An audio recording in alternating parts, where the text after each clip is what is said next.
नमस्कार मंडळी, ऐका हो ऐका या मराठी पॉडकास्ट कट्ट्यावरती मी राजनंदिनी तुमच्या सगळ्यांचे मनापासून स्वागत करते. मागच्या भागात श्यामची आई श्यामच्या आजोबांवर का चिडते ही कथा आपण ऐकली.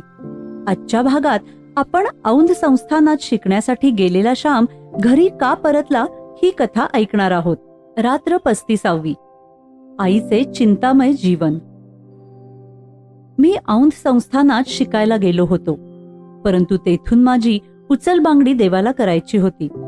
मी तेथे कसे तरी दिवस काढीत होतो. ते मी सांगत बसत नाही.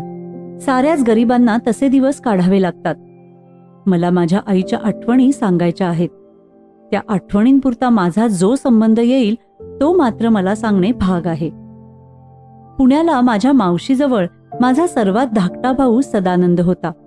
पूर्वीचा यशवंत आता पुन्हा आईच्या पोटी आला असे आम्हा सर्वांना वाटत असे. परंतु प्लेगमध्ये पुण्यास एकाएकी सदानंद आम्हा सोडून गेला. दत्तगुरु दत्तगुरु म्हणत गेला. ते पहा, मला बोलवीत आहेत, मी जातो असे म्हणत तो गेला. मी औंधला होतो. तेथेही प्लेग सुरू झाला. एक सोन्यासारखा मुलगा गेला व दुसरा दूर तिकडे एकटा.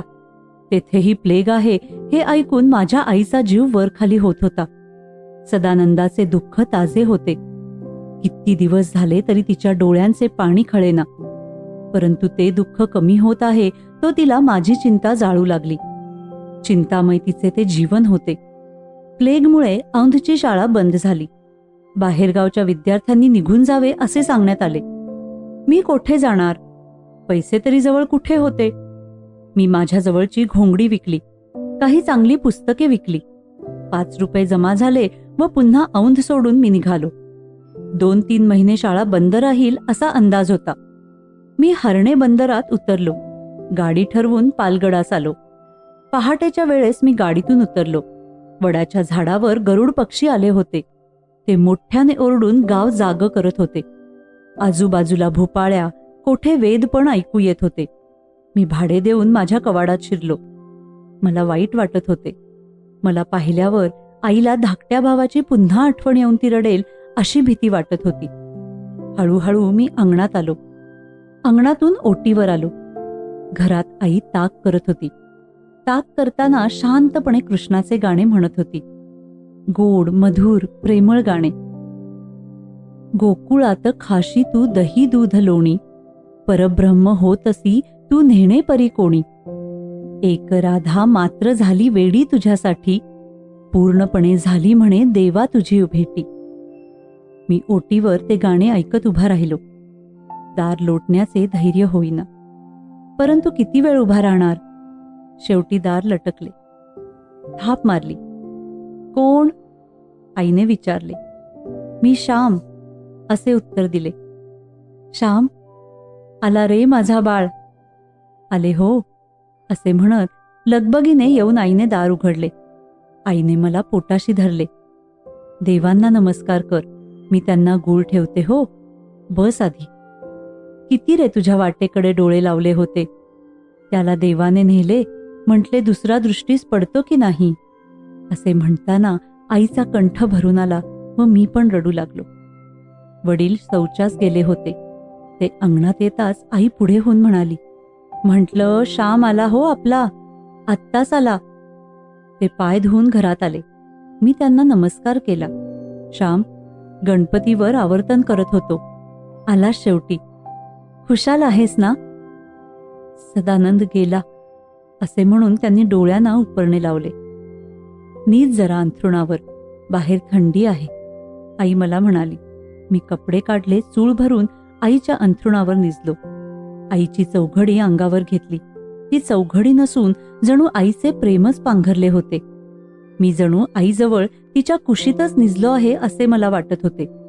त्या दिवसाचे ते पहाटे आईच्या अंथरुणावर निजणे, तिच्या पांघरुणात निजणे ते अजून मला आठवत आहे. कितीतरी वेळा रात्री अंथरुणात असताना मी माझ्या आईच्या कुशीत आहे हा विचार मी करीत असतो. ही भावना माझ्या जीवनात भरलेली आहे. आईचे हात माझ्या भोवती आहेत असे कितीदा तरी मला वाटते व मी गहिवरतो. घरी येऊन नव्याचा जुना झालो.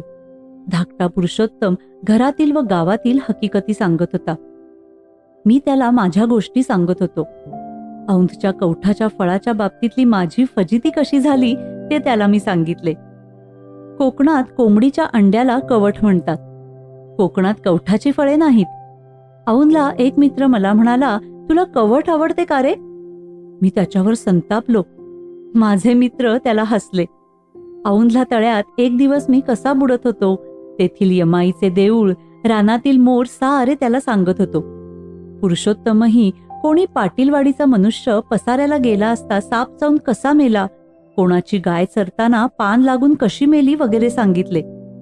गोष्टीत असे काही दिवस गेले. आता जवळजवळ महिना होऊन गेला तरी औंधची शाळा उघडली नव्हती.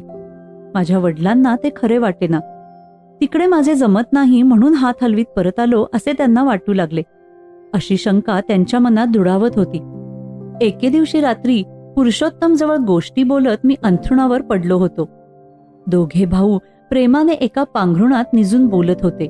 एकमेकांच्या अंगावर आम्ही प्रेमाने हात ठेवले होते. गोष्टी ऐकता ऐकता पुरुषोत्तम झोपला व मलाही झोप लागली.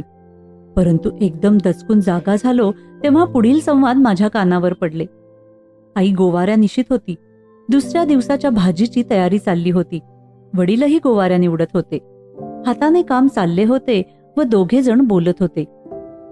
त्याच्याने तिकडे होत नसेल म्हणून तो आला. प्लेगची सबब सापडली, अजून का शाळा उघडली नसेल असे वडील म्हणाले. तो का खोटे बोलेल? त्याला तिकडे हाल काढावे लागतात तरी तो परत जाणार आहे. येथे फुकट खायला तो काही राहायचा नाही. मी राहू देणार नाही असे माझी आई माझी बाजू घेऊन बोलत होती. त्यावेळेस तो गोपाळ पटवर्धन रेल्वेत लावून देणार होता. बरे झाले असते. या दिवसात नोकरी तरी कुठे आहे?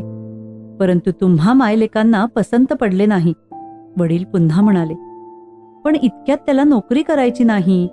तो शिकेल, तो येथून जाईल. हो, तो घर बशा होणार नाही. खायला काळ व भुईला भार होणार नाही. आई म्हणाली, तुला तुझी मुले नेहमीच चांगली वाटतात. शेवटी माझेच खरे होईल. तिकडे जमत नसेल म्हणून आला.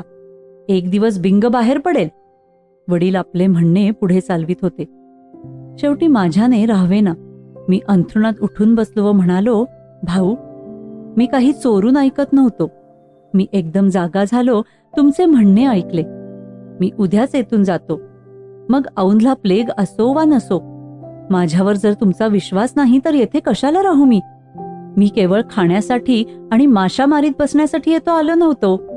प्लेग होता तरी मी तेथेच राहणार होतो, जाण्या येण्याचा खर्च नको म्हणून. पण परगावच्या विद्यार्थ्यांना तेथे राहून देत नव्हते म्हणून मी आलो. मी उद्याच जातो. आई, उद्याच मी निघतो. त्यांचे नको रे म्हणणे मनावर घेऊ.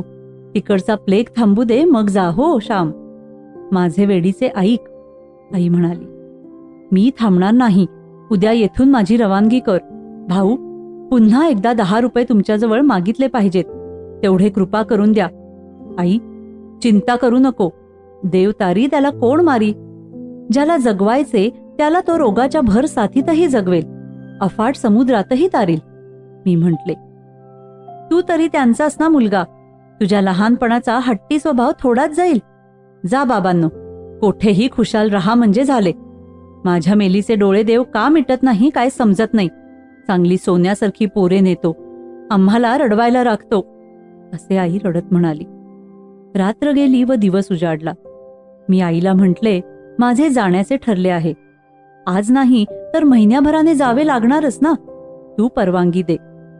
शेवटी आईने संमती दिली. दुसऱ्यावर स्वतःची इच्छा ती लादीत नसे. शरणागती हेच तिचे बळ होते. तिने कसलाच हेका धरला नाही. तिचे प्रेम बांधणारे नव्हते, मोकळीक देणारे होते, स्वातंत्र्य देणारे होते. वडिलांवर रागावून मी परत जायला निघालो. आईला रडे आवरेना. एक पोटचा गोळा प्लेगने बळी घेतला होता.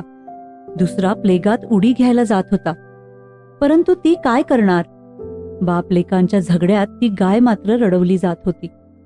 मी आईच्या पाया पडलो. वडिलांचेही पाय धरले. उभयंतांचे आशीर्वाद घेऊन मी निघालो. अभागी श्याम आईचे न ऐकता शेवटी निघाला. मी गाडीत बसलो. गड्यांनो, आईचे तेच शेवटचे पार्थिव दर्शन. त्यानंतर माझी आई जिवंत माझ्या दृष्टीस पडली नाही. तिची भस्ममय मूर्तीच शेवटी स्मशानात मी पाहिली. आईला मी त्यावेळेस कायमची सोडीत आहे, तिचे अमृतमय शब्द शेवटचे ऐकत आहे अशी मला कल्पनाही नव्हती. परंतु मानवी आशाविरुद्ध देवाची इच्छा हे कठोर सत्य मला अनुभवायचे होते. दुसरे काय. चला तर मग मंडळी, आज इथेच थांबूया. पुन्हा लवकरच भेटूया आपल्या नवीन भागाबरोबर. तुम्हाला आमचा हा भाग आवडला असेल तर लाईक करा, फॉलो करा आणि शेअर करा. आणि हो, ऐका हो ऐका या मराठी पॉडकास्टच्या इंस्टाग्राम, फेसबुक आणि यूट्यूब पेजवर हा भाग तुम्हाला कसा वाटला हे कळवायला विसरू नका. तोपर्यंत ऐकत रहा ऐका हो ऐका मराठी पॉडकास्ट. धन्यवाद.